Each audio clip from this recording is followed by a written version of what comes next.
Ele já esteve comigo há algum tempo aí atrás, mas volta agora. Gosto muito da sua companhia, gosto muito de ouvi-lo, sempre muito atualizado, sempre muito interessado em compartilhar conhecimento. Ele é nutricionista carioca, lá do Rio de Janeiro, mas não é um nutricionista só, é um nutricionista crudívoro, ou seja, tem aí quase 15 anos, vou confirmar agora esse número com ele, que ele só se alimenta de frutas, vegetais, verduras, não come nada cozido. Será que ele está bem? Será que está magrelo? Será que está raquítico? Como será que está a saúde dele? Bem-vindo aqui com a gente, Eduardo Coraça, como vai? Primeiramente, muito obrigado pela introdução, muito obrigado pelo convite e é um prazer estar aqui de novo. Muito obrigada. O Eduardo, eu costumo dizer que ele é uma das pessoas mais queridas, ele é muito educado, ele é muito gentil, ele é muito simples e eu gosto de ouvi-lo, como eu disse anteriormente, também por isso, porque é fácil conversar com ele. São 15 anos comendo cru ou menos ou mais? 16 anos agora, acabou de fazer dia 4 de dezembro.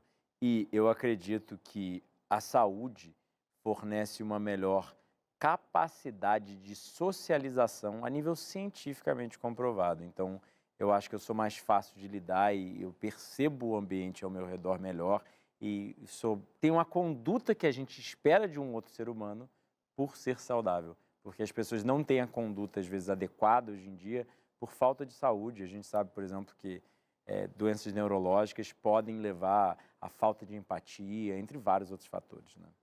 Você então faz essa relação entre o teu estilo de vida e o teu jeito de viver, de lidar, Eu sou humor, eu sou disposição, é outra pessoa. outra pessoa, completamente outra pessoa. Você era mal-humorado? Eu era muito mais fácil de brigar com as pessoas, de me estressar, etc.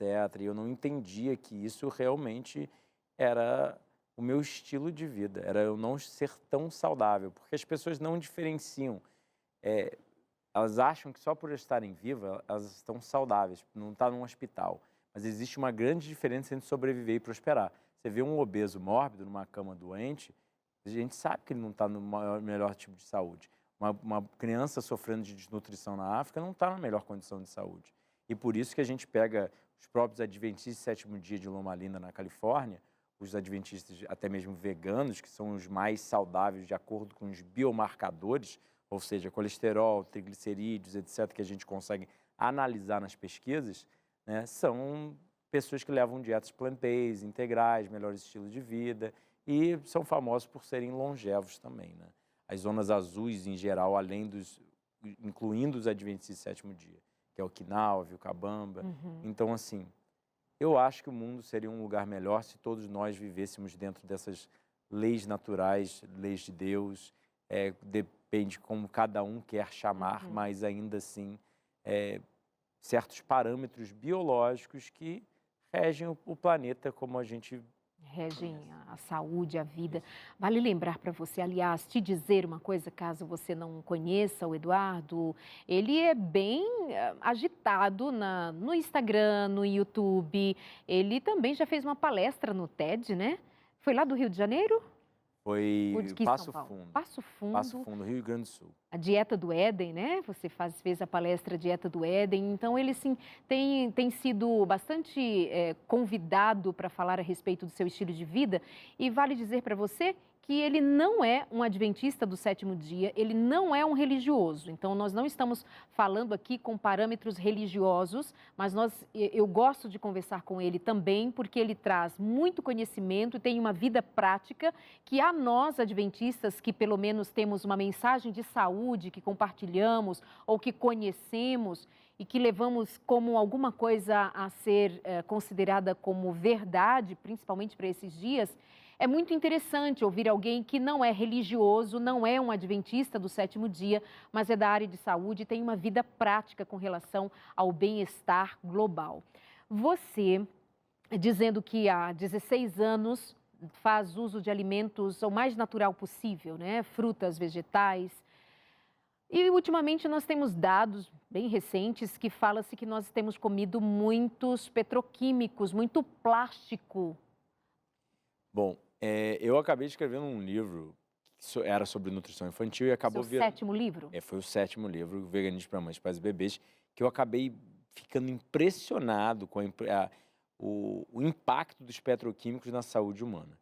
E, sim, a gente está inalando plástico, inalando petroquímicos. Hoje em dia já é encontrado microplástico na placenta humana. Uau. Ou seja, um bebê já está sendo exposto a isso. E o que acontece com o microplástico? Não só você tem partículas de plástico dentro de você, mas tudo que a gente produz de petroquímicos vão ter dois fatores. Os efluentes da indústria, que a indústria vai produzir aquilo e vai jogar o dejeto, as toxinas que geraram pela produção do plástico nas águas, né? E a gente sabe dos prejuízos que isso causa, porque isso vai... Os petroquímicos não são biodegradáveis, ou seja, o plástico ele é bom porque ele é durável, mas ele é ruim porque ele é durável, né? Para certas coisas Então, o que acontece? Ele causa bioacumulação e biomagnificação na cadeia trófica, esses petroquímicos. Eles são, como a gente chama, lipofílicos e hidrofóbicos. Eles amam gordura e temem água. Então, as pessoas, por exemplo, têm medo dos agrotóxicos porque acham que eles se pegam as frutas e vegetais. Se pegam muito pouco. Onde eles se pegam realmente é na gordura animal. Seja os animais ou seja os seres humanos. Isso gruda dentro da gente e vai tendo efeito neurotóxico, reprotóxico, cancerígeno, imunotóxico, vai prejudicando vários dos nossos sistemas, mas um dos principais problemas é, sim, a reprotoxicidade. Ou seja, tem ursos e baleias no Ártico nascendo hermafroditas, ou seja, possuindo os dois sexos. Por quê? Porque essas toxinas viajam pelo planeta, porque elas não são biodegradáveis, então elas passam pelo ar, pela água, pela terra e vão parar dentro dos animais. Então isso causa inúmeros problemas de saúde, mas um dos principais deles, que a gente já estava conversando um pouquinho, é com certeza essas toxinas são o que a gente chama de xenoestrógenos, estrogênios externos. Então são estrogênios externos sintéticos, porque o estrogênio da soja, por exemplo, previne câncer, tem vários benefícios. Mas esse estrogênio sintético petroquímico, ele acaba tendo atividade estrogênica e antiandrogênica, ou seja, ele dá uma mensagem para o organismo de estrogênio e não deixa a testosterona, os hormônios masculinos, os androgênios, se conectarem à célula. Então, no caso, por exemplo, de um homem, ele acaba tendo femininização. Então, os petroquímicos são correlacionados a diabetes, são correlacionados a câncer, são correlacionados ao aumento do sobrepeso e obesidade, são correlacionados aos prejuízos de infertilidade e vários outros prejuízos, até mesmo problemas teratogênicos, ou seja, a gente usaram DES, um tipo de remédio que era para evitar abortos nos Estados Unidos, eu acho que pela década de 50, e até hoje a gente tem o nome Filhas do DES, porque todas as mulheres que tomaram esse remédio, as filhas nasceram com cânceres uterinos, cânceres do sistema reprodutor e tinham uma baixa expectativa de vida, né? Então, assim, tirando o fato que a gente, sim, nós estamos comendo plástico literalmente diariamente através da água que a gente bebe, através da comida que a gente come. Por exemplo, peixe, hoje em dia, todo peixe já tem microplástico dentro dele. A água já tem microplástico dentro dela. Hoje em dia, eles já estão vendendo até sal nos Estados Unidos com pouco microplástico, porque a gente sabe que todo sal hoje em dia já tem microplástico. Então, eles estão conseguindo cobrar mais no sal, botando a taxa ali pobre em microplástico. Então, é um problema muito grande. Então, tudo isso que você disse estava relacionado à pergunta que eu te fiz sobre os microplásticos. Exatamente. Quando você fala do desequilíbrio dos hormônios, estrogênio... Eu quis falar não só do consumo de microplástico no nosso estilo de vida, até mesmo por inalação, Meu Deus. mas exposição a, por exemplo, desodorantes, perfumes, detergentes e várias outras coisas dos nossos commodities da vida moderna, que obviamente trazem um certo conforto para nós, mas também trazem um problema ambiental que em breve nós teremos que lidar de uma forma muito pior do que a gente imagina, porque isso tem efeito epigenético transgeracional, ou seja, mexe com a nossa expressão dos genes e é passado para a próxima geração. Então, por exemplo, tem uma civilização, tem um artigo médico científico americano, de uma cidade brasileira, onde os agricultores usam muito agrotóxicos e os filhos deles já nascem com criptoarquia micropênis, criptorquia e hipospadia. Uma incidência de quase 30%. Você sabe que você lê muito artigo científico, aí você fica falando coisas difíceis, né? Você pode traduzir, por favor? Vou traduzir, estava para traduzir. Micropênis, quando o pênis é menor do que 9 centímetros ou 8 centímetros. Criptorquia é quando o escroto não desce do abdômen. E hipospadia é quando a uretra vem, ao invés de ser na ponta do pênis, vem embaixo do escroto. Pode vir em várias partes do sistema reprodutor, mas geralmente a pior parte é quando vem embaixo do escroto. Ou seja, são sinais de femininização do homem, porque ele tem muito estrogênio sintético na fase de desenvolvimento, de programação metabólica, como a gente chama. Ele teve muita exposição a um hormônio que não era para estar ali, e isso causa má formação, ou seja, são indícios de... Por exemplo, eu botei um dado no Veganismo para Mães, Pais e Bebês, eles estudaram quase 700 mulheres de escritório. As mulheres que usavam mais maquiagem tinham mais fitalatos séricos, um tipo de petroquímico no sangue. As mulheres que tinham mais fitalatos séricos, os filhos tinham mais micropênis, era um menor tamanho de pênis, não era micropênis, comportamento mais feminino e menor distância uretrogenital. Ânus genital. Ou seja, a mulher tem o ânus mais próximo da vagina do que o homem. Então, se o homem está com o ânus mais próximo do pênis do que... É um sinal de feminização. Né? Relacionado só à maquiagem. Só a maquiagem. A pesquisa com 700 mulheres, mas tem outros fatores também. Só tocar no plástico, você já tem uma exposição a fitalatos. Né? Então, obviamente, eles analisaram um ponto, mas é todo o nosso estilo de vida patológico. As toxinas do cozimento têm efeito reprotóxico, pelo menos em animais de laboratório. Quando você fala reprotóxico, quer dizer o quê? Toxinas do sistema reprodutor. Ok. Repro de reprodução. Ok. Né? Eu só diria 2 palavrinhas. Dica. Responsabilidade individual. Quando a gente tem educação, a gente pode efetivar a mudança. Ou seja, a gente não tem como mudar o planeta inteiro, mas a gente tem como mudar nós mesmos e assim auxiliar os nossos entes queridos, auxiliar as pessoas ao nosso redor e auxiliar o planeta como um todo. Perfeito. Porque à medida que, por exemplo, meu lixo em casa vai para o pé das minhas plantas, porque minha comida não produz plástico. Entende? Eu colho muito da minha comida. Eu saí de casa, eu estava colhendo jabuticaba, amora, manga, limão, banana, entre outras frutas e vegetais, diariamente. Então, a gente pode contribuir a favor ou contra. A gente pode ser luz ou pode ser caos nesse planeta que já está em um estado mais caótico, digamos assim. Então, não é tudo perdido. A gente tem que ter, sim, uma perspectiva boa na vida e até mesmo um estilo de vida saudável auxilia o que a gente chama de placas beta-amiloide e proteínas tau no cérebro. As causas do Alzheimer, mal de Parkinson, as doenças de demência, são também correlacionadas, essas toxinas que essas pessoas têm no cérebro, são também correlacionadas ao pessimismo, a uma perspectiva ruim na vida, a pensamentos ruins. Então, quando a gente é saudável, a gente tem até a melhor visão de, ser calmo e falar, não, aqui existe uma solução. Não é para a gente ter pânico. Para a gente... Olá, eu gostaria de saber se quem tem anemia pode ficar sem comer carne ou fígado. Se sim, qual deve ser a alimentação ideal para pessoas anêmicas? Obrigada. Existe ferro em todo tipo de alimento de origem vegetal. O ferro é um pouco menos biodisponível, mas isso, na verdade, é benéfico e não maléfico. Ou seja, as reservas que a gente vê sendo normais, as reservas que onívoros têm de ferro, né, no corpo, na verdade, são patológicas, são mais do que o necessário, porque o ferro é considerado um elemento oxidativo. E oxidação no nosso organismo é que nem enferrujar. Ou seja, por isso que a gente tem os antioxidantes.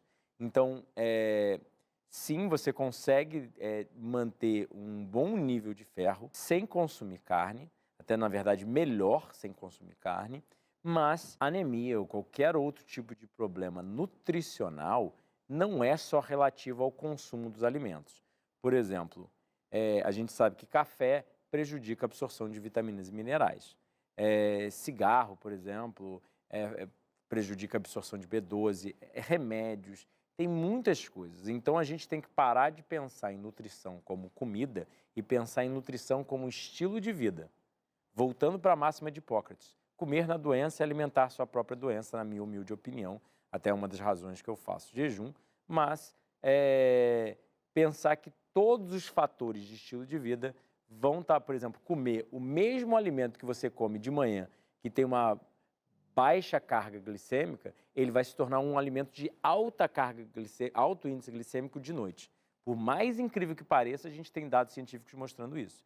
Ou seja, até mesmo o horário que você come muda o impacto do alimento na sua fisiologia. Então, assim, saúde eu bato nessa tecla 1 bilhão de vezes, mas geralmente as pessoas ainda levam um ano me ouvindo para começar a entender que saúde é produzida por vida saudável, não só por dieta. Mas sim, como alimentos vegetais ricos em ferro. Eu tenho até um depoimento de uma paciente que ela estava com anemia durante muito tempo já e não conseguia reverter de jeito nenhum, né? Já eram anos, eu acho que 10 anos, não me lembro bem. E ela adotou uma dieta vegana, melhorou a saúde dela, etc. E mesmo assim ela não conseguia corrigir a anemia. Ela adotou uma dieta crudívora, ficou quase um ano na dieta crudívora. Eu não recomendei isso para ela e não recomendo isso para ninguém, porque a gente ainda tem falta de dados científicos conclusivos, mas ela mesma fez um jejum de 10 dias à base de água, acabou lendo meu livro, onde eu mostro que o livro é só didático científico, não é fazer uma apologia, mas ela leu meu livro sobre jejum e acabou fazendo jejum à base de água, refez os exames depois de viver um ano de comida crua e jejuar, a anemia dela foi embora por completo, mesmo depois de anos tentando de tudo e nada. Então, assim, como eu disse, saúde é produzida por vida saudável. Busca um corta-caminho, porque esse que é o problema da visão usual, né? É sempre uma cura para alguma coisa, é que nem o Shelton adorava brincar, é que nem transformar um bêbado sóbrio, um bêbado em um homem sóbrio, sem que ele pare de beber.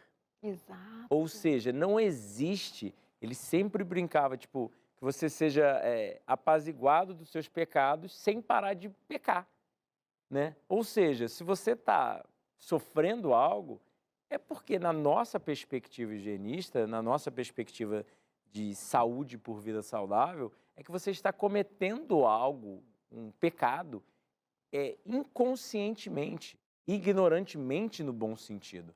Então, pare de prejudicar seu organismo, porque Deus fez Deus, a natureza, fez nosso corpo perfeito. Uhum. Ele é para funcionar perfeitamente, mas é como a saúde de uma planta.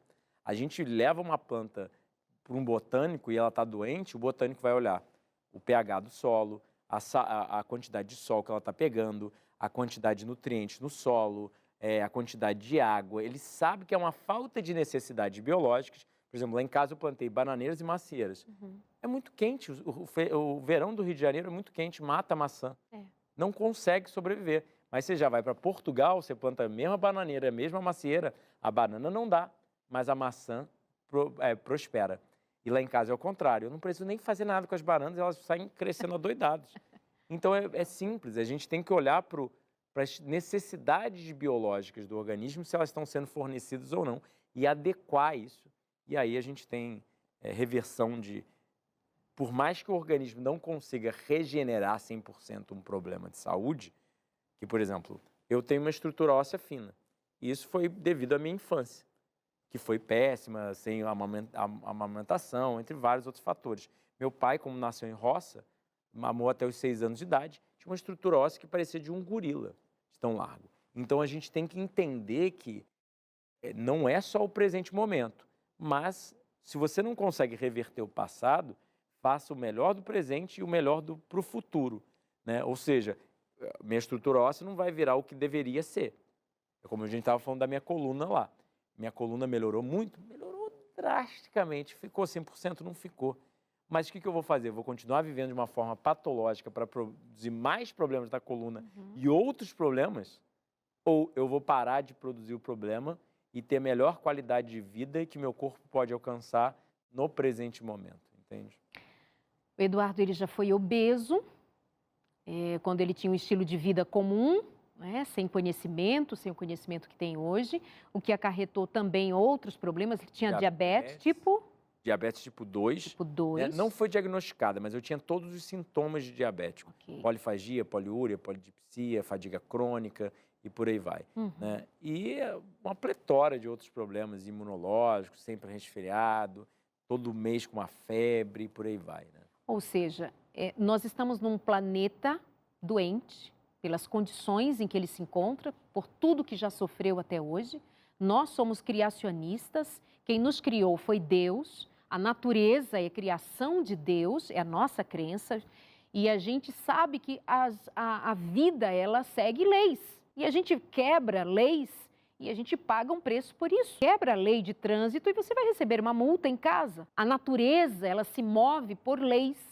E a gente quebra. Então, por isso, volto a dizer, você não pode pegar um elemento, como, por exemplo, este alimento vai resolver o meu problema. Ou não comer um elemento vai resolver, vai me trazer saúde, corrigir minha coluna, vou ficar lindo, leve, maravilhoso. A gente precisa mudar o estilo de vida. E continuar aqui a nossa conversa com Eduardo Coraça. Ele é nutricionista e está nos ajudando a pensar sobre o nosso estilo de vida. Ele é crudívoro há 16 anos. Seu estilo de vida é uma lição para a nossa vida de cuidado, de responsabilidade. Agora há pouco eu dizia para ele assim, você tem mais fé do que muitos crentes.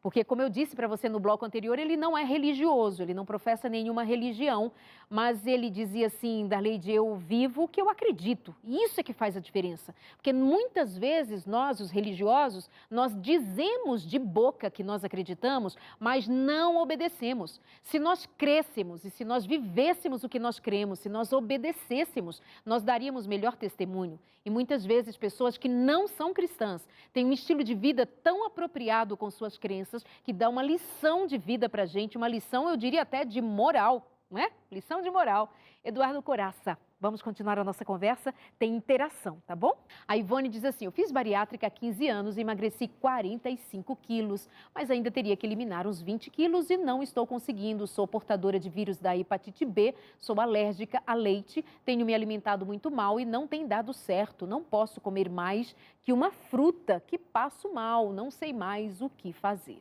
Bom, Ivone, primeiro de tudo eu acho que a gente tem que ter educação sobre vida saudável. Eu digo por mim mesmo, o que eu fiz na minha época? Eu realmente não tinha nutricionista crudívoro no Brasil, não tinha informação por aí, não tinha nada do que a gente tem hoje de YouTube, Instagram, para acessar essa informação. Uhum. Né? Então, eu me expus ao meu mentor.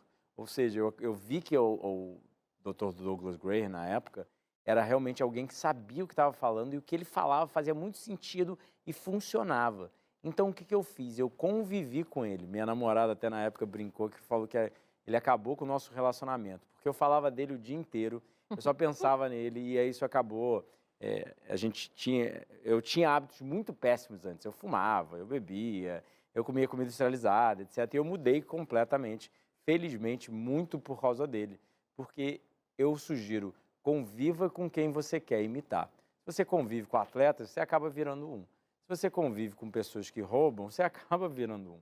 Então, você tem que conviver com pessoas que pensam de forma saudável, queiram ser saudáveis e saibam o que estão fazendo.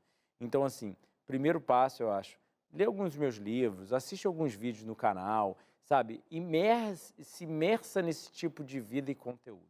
Segundo, obviamente, procurar acompanhamento profissional, que aí já é um caso um pouco mais crítico e a gente precisa realmente ter um acompanhamento. Até o Ronaldinho tem técnico, entende? Mesmo jogando bola há 20 anos, ele ainda tem um técnico puxando a orelha dele, direcionando ele. Então, assim, educação, o máximo que você puder obter. Por isso eu produzi muito material educativo ao longo desses 16 anos, científico, prático, culinário, etc., para facilitar a vida das pessoas e, obviamente, quanto mais acompanhamento, melhor né? Multidisciplinar, etc., né? Mas eu atendo como nutricionista, mas eu não posso fazer uma recomendação. Você falou que, por exemplo, uma fruta você passa mal. A recomendação básica geralmente, vida saudável não tem contraindicação. Ou seja, todo mundo pode se preocupar em dormir mais cedo, pegar mais sol, praticar mais atividade física e comer alimentos mais integrais. Se a pessoa não está conseguindo digerir uma fruta, é provavelmente, na minha humilde opinião, hipersensibilidade do sistema imune, ou seja, ela está doente e o sistema imune reage a uma banana, de forma que não deveria reagir, mas realmente ela não está tão saudável assim. Então, o que a gente faz? A gente vai adequando a dieta da pessoa, mas, obviamente, alimentos saudáveis, integrais, você deve conseguir consumir. Se não é uma fruta, é um vegetal. Se não é uma fruta, é um tubérculo, tipo uma batata, é uma abóbora. Deve ter alimentos que você consegue consumir e, obviamente, a perda de peso vem concomitantemente com a mudança de estilo de vida saudável, porque até comer tarde da noite, o alimento se torna 2 a 3 vezes mais calórico. O mesmo alimento que você come de manhã, de noite ele é mais calórico. Então, assim, ver luz de noite, né, o que a gente não foi feito para ver, também é um fator que causa o ganho de peso, né? Por causa de desequilíbrio hormonal, metabólico, até mesmo genético. Então, assim, Ou seja, era para estar escurinho, não era para a gente estar com uma tela na mão, TV ligada, luzes acesas. Exatamente, exatamente. E isso é um fator também que leva a problemas alimentares, porque causa aumento da grelina, redução da leptina e aumento do cortisol. Ou seja, privação de sono aumenta a fome, o hormônio da fome, reduz o hormônio da saciedade e aumenta o hormônio do estresse. Com isso, as pessoas são mais propensas a comer comida industrializada, a comer alimentos mais calóricos, mais densos, porque estão muito estressadas, estão sem conseguir sentir a saciedade e sentindo mais fome. Uau! Marca uma consulta com o Coraça, DR Coraça, o Instagram dele, DR Coraça, para você seguir lá, porque, veja, também você precisa encontrar profissionais que pensem nessa direção, porque tem profissionais e profissionais, minha gente. Tem dietas e dietas, tem visões e visões, e a gente precisa se aproximar quanto mais possível do que é o respeito às leis da natureza, às leis da criação de Deus. E nós precisamos dar atenção a fatores que são fundamentais. Pode ser que você vá a um profissional e ele vai sugerir para você resolver com um remedinho. Pode acontecer, e é o remédio que vai resolver? Pensa bem. A Liliane diz: eu faço uso de remédios para insônia e depressão há 1 ano e mesmo assim não durmo bem. Quais os alimentos podem me ajudar ou por onde começar uma mudança? Obrigada, Liliane. Volto para a mesma questão, obviamente, de educação e acompanhamento profissional é sempre o caminho ideal, né? Eu sempre brincava com meus alunos, porque eu fui professor de inglês no início da minha carreira, quando eu estava fazendo faculdade de nutrição. Eu brincava com meus alunos: vocês vêm para o curso 1 hora por dia e a semana tem 160 horas em média. Se você vai falar 1 hora por dia só de inglês, quanto você acha que você vai aprender nas 158, 9 horas que você vai estar falando português? Muito pouco. Aí você vai para os Estados Unidos, você pensa em inglês, você fala inglês, você vê inglês, você lê inglês, você dorme sonhando em inglês, porque você ouviu inglês o dia inteiro, fazendo um cursinho de imersão de 3 meses, um intercâmbio. E aí você aprende muito mais rápido. Você vê que os alunos que voltam no intercâmbio, você aprende muito mais rápido. Por quê? Imersão. Então é isso que eu sugiro, imersão.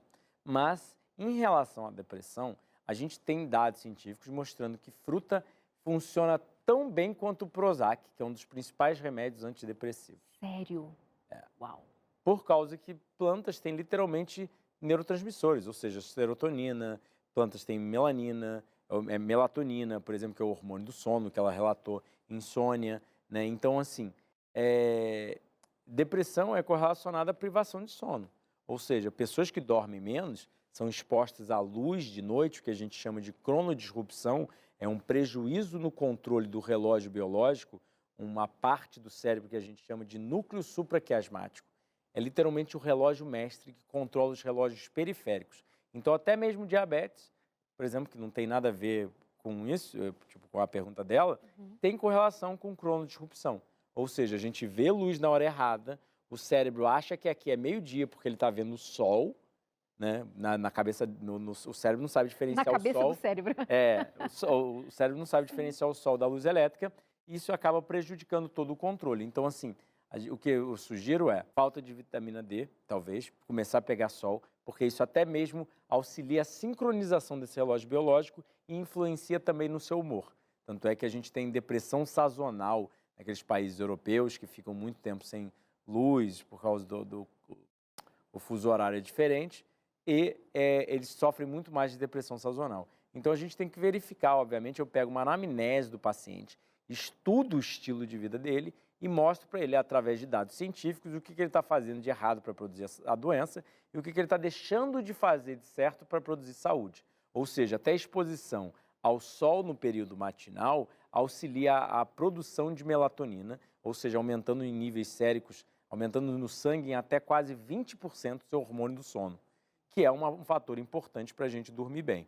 Então, obviamente, a insônia, a depressão, etc., vão estar vindo de fatores do seu estilo de vida. Aí agora eu não conheço mais você. Você está praticando atividade física? Você está comendo alimentos das plantas integrais?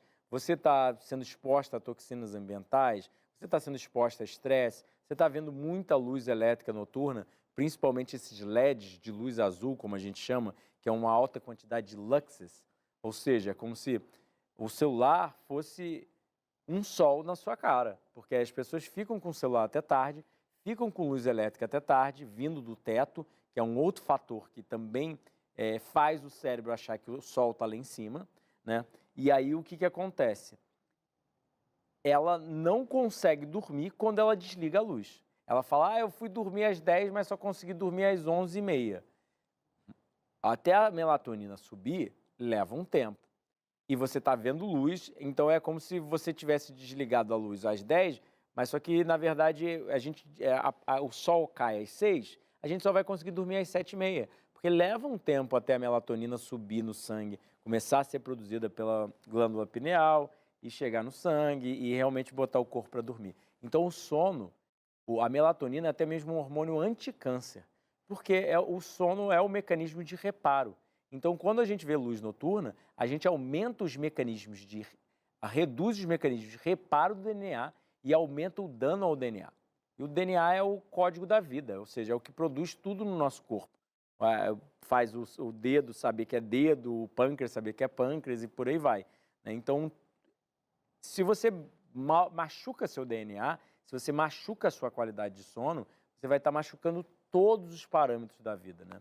Ou seja, a gente estava até falando sobre comportamento, juízes que dormem 1 hora a menos, a gente tem pesquisa nos Estados Unidos, eles dão uma sentença mais dura para quem estão julgando para o réu no dia seguinte, só por dormir 1 hora a menos, né? Então, assim, e a gente tem prejuízos, por exemplo, quando entra o horário de Daylight Saving Time, o horário de verão, ataques cardíacos aumentam em 25%.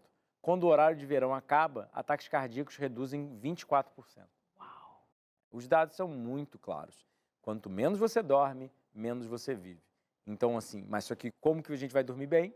Vivendo de forma saudável. Aí eu volto para a máxima, saúde é produzida por vida saudável, não tem corta-caminho. É isso que você estava falando.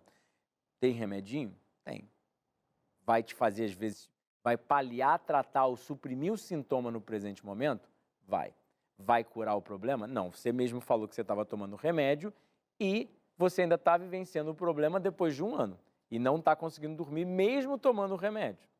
Então, é um indício que a gente volta para a fala de Einstein. Fazer as mesmas coisas e esperar resultados diferentes é insanidade, é loucura. Então, assim, não faça o que eles fazem e tenha o resultado que eles têm. A gente americanizou nosso estilo de vida, industrializou nosso estilo de vida e a gente tem os mesmos problemas que essas civilizações, que os Estados Unidos, que começou essa industrialização toda antes de nós. Então, assim, o que eu estou querendo sugerir é, se você viver da forma usual, você vai ter os problemas que as pessoas usuais têm, né? A gente sabe que Okinawa, Loma Linda, na Califórnia, os adventistas, tem uma incidência de câncer, doença cardiovascular, diabetes, todo tipo de doença crônica muito menor. E é por causa dos hábitos deles, e não por causa de um remedinho especial que eles descobriram. Então, assim, saúde não se compra, se produz. É isso que é a máxima higienista.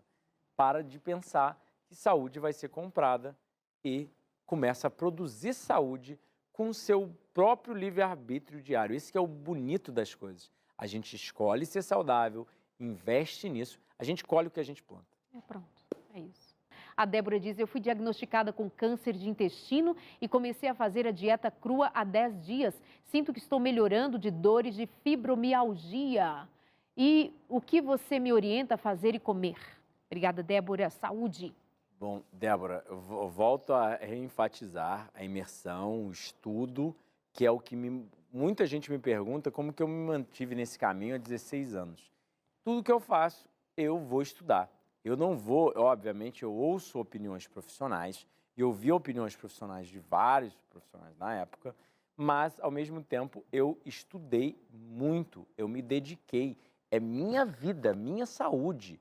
Como que eu vou jogar só na mão do outro e sem nem saber se ele está certo ou não? Entende?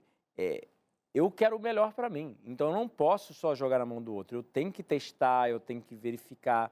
Então, imersão, estudo e acompanhamento profissional, obviamente, ainda mais num caso patológico. Eu não posso, através de um programa de TV ou através do Insta, que muita gente me manda mensagem, através da internet, sem ser um paciente meu, sem ter uma anamnese do paciente, sem entender o que ele está fazendo, fazer recomendações. Seria ilegal, seria antiético, seria várias coisas. Mas o que eu posso, obviamente, frisar é, eu escrevi um livro chamado A Dieta Anticâncer. Foi meu 8º livro, já está publicado, você pode até mesmo adquirir pelo nosso site. Lá eu dou o que há de mais recente na literatura médica científica sobre medicina de estilo de vida para a patologia que é o câncer. E mostro que, por mais que nós tenhamos uma perspectiva, eu tenho uma perspectiva higienista, etc., de tratamento através de medicina natural, de uma medicina de estilo de vida, os dados científicos mostram que, independente, você escolhendo o tratamento usual ou não, a sua responsabilidade individual entre comer bem, dormir cedo, pegar sol, praticar atividade física, é indebatível. Ou seja, você está levando uma dieta crua, mas ainda tem que se preocupar com atividade física, sol, sono, né? E mesmo quem escolhe fazer os tratamentos usuais, também tem que se preocupar com isso. Eu acredito muito em uma dieta frugívora, na dieta do Éden. Seres humanos comeram primariamente frutas, vegetais e oleaginosas. Até mesmo Gênesis 1:29 indica, dei ao homem frutas e folhas. Então é bem simples a coisa. O que a gente tem como dado inegável na literatura é consumo de frutas e vegetais previne todo tipo de doença crônica. Ele melhora a saúde, aumenta a longevidade. Então frutas, vegetais e oleaginosas eu acho que deveriam ser a base da nossa dieta, seja para uma pessoa enferma, seja para uma pessoa saudável. Então, assim, isso é indebatível, sabe? Independente da patologia, obviamente, às vezes tem que ser adequado, como no caso, às vezes uma pessoa que não está digerindo fibra bem, a gente pode introduzir um suco, né, coar a fibra da fruta e do vegetal, mas ainda assim, eu acho que a dieta humana deve se basear nesses 3 grupos alimentares. Não que seja só isso. Por exemplo, eu consumo cogumelo, eu consumo uma ervilha, sabe? Mas a base sempre deveria ser essa, na minha humilde opinião. Repetindo, frutas, Vegetais e oleaginosas. Bananas, jaca, melancia, caqui. Vegetais, alface, aipo, brócolis. As crucíferas, por exemplo, são alimentos extremamente famosos por conterem um composto que é anticancerígeno. Então, elas são um grupo de alimento muito famoso por combater o câncer. E o câncer que está se tornando tão comum, e os dados indicam que os números estão só se multiplicando. A gente precisa fazer alguma coisa por nossa própria existência, né? Obedecendo às leis divinas. Sabe que aqui eu fiz 2 programas, Eduardo, com uma paciente sua. Eu fui para o Canadá, Sara, você vai lembrar. Eu fui para o Canadá e eu não a conhecia pessoalmente, ela foi a ilustradora do meu livro. Sabia que ela sofria muito com fibromialgia e inflamações que estavam já deformando as articulações. E eu, estudando com ela, orando com ela, eu apresentei o teu trabalho e ela começou então a investir, melhora mais ainda no estilo de vida. E ela esteve aqui no programa, mesmo que à distância, online. ela contando a sua história de remissão e muito com tua ajuda, com tua participação, com as tuas orientações. Ela teve o acompanhamento de uma médica também lá nos Estados Unidos, que fez toda a diferença. E ela contou aqui pra gente. Ela contou pra gente que ele fica emocionado mesmo, bonitinho. É o resultado do trabalho, né? Que se faz. E ela, remissão. Ela conta da remissão dela e está escrevendo um livro agora contando a sua história. Ou seja, gente, quando a gente dá atenção, mas assim, Darleide, é fácil? Não, gente, fácil é tomar uma pílula. Fácil é ter domínio próprio. A gente precisa muito de Deus para ter domínio próprio. A gente precisa orar pedindo a Deus força, sabedoria para ter domínio próprio. Como é que você vai deixar de comer as guloseimas no Natal? Mas você tem as guloseimas do Natal e tem um câncer. Você tem as guloseimas do Natal, mas você tem aí uma fibromialgia, você tem uma depressão, você tem uma insônia, você tem um sofrimento, quer dizer, vai compensar o panetone, vai compensar você entrar o ano sofrendo com falta de saúde e bem-estar? Então precisa saber pesar, ter esse domínio próprio, ter fé, ter certeza do que você quer e ser daquelas pessoas que decidem mesmo, sabe? Que fazem a vida valer a pena porque decidem. Chegamos ao final, meu amor. Muito obrigada, viu? Só frisar uma coisinha. Por favor. Eu não sou melhor do que ninguém. Isso. Eu era um garoto de baixo rendimento, baixa produtividade, doente, etc. Mas é exatamente isso. Eu creio que eu consigo e eu consigo. Eu falo para mim, eu reforço para mim e eu consigo. E é aí que mora a coisa. Você tem que acreditar dentro de você que você pode, que você não foi feito para ser doente, você foi feito para ser saudável.